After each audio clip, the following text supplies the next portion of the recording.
Welcome friends, in this video, we will talk about how China's new battery technology will change the world and crush EV market totally. And you're watching our channel World Insiders.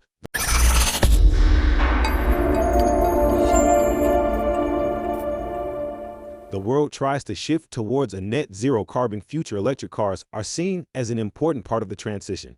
However, the batteries that store the energy for these vehicles have been a point of conflict for many. The issues that cause these conflicts largely relate to the range, recharge time, price, safety, and environmental impacts of the batteries. So what's the answer to all these problems? Well, the Chinese firm BYD think they have the solution. This is the new BYD Blade battery cell. The main difference between these battery cells and the ones used by many other automakers is the shape. This is a commonly used 21700 cells. It is 70 millimeters long and shaped like a cylinder in comparison. And this is the Blade battery. It is nearly a meter long and shaped like a rectangle. So why is this so revolutionary? Well, let's see how it helps to tackle the 5 issues I mentioned before. The topic of range is really an issue of storing as much energy as possible into a smaller place as possible. Normal battery packs in electric vehicles have complex and large cooling systems running through them.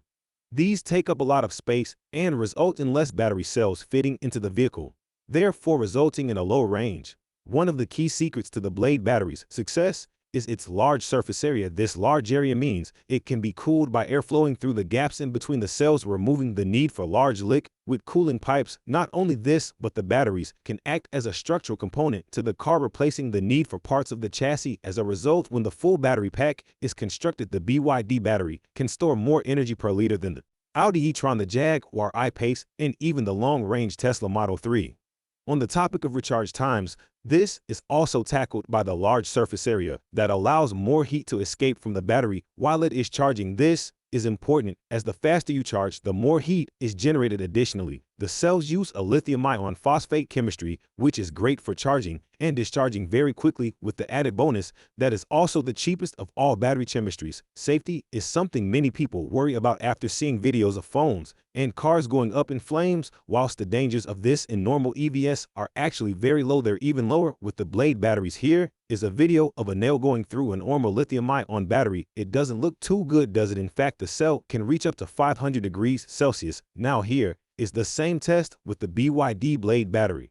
Due to that massive surface area of the cell, heat can escape quickly enough to prevent any fires and keep the battery between 30 and 60 degrees Celsius. Finally, on the topic of the environment, one key issue with batteries is the use of a metal called cobalt, which is primarily sourced from Australia and Congo, where there are many issues with toxic waste and human exploitation. BYD's Blade batteries solve this by not using any cobalt in the cell chemistry. Also, recycling of the Blade batteries is much easier. Normal cylindrical cells are hard to disassemble as they are rolled up tightly, but due to the shape of the Blade batteries, the layers can be pulled apart much more easily for recycling. However, it is not all good news, as unfortunately, the cells are manufactured in China, which has a grid highly dependent on fossil fuels, and therefore there is a lot of pollution associated with actually producing the cells. Despite this, it's not all bad, and I think the Blade batteries solve a lot of important challenges. Also, this is not just a concept. The BYD and the first model equipped with the Blade batteries has sold more than 100,000 units each month consecutively since its launch in July 2020. So what do you think of the BYD cells? Will the Blade battery replace the conventional cylinder?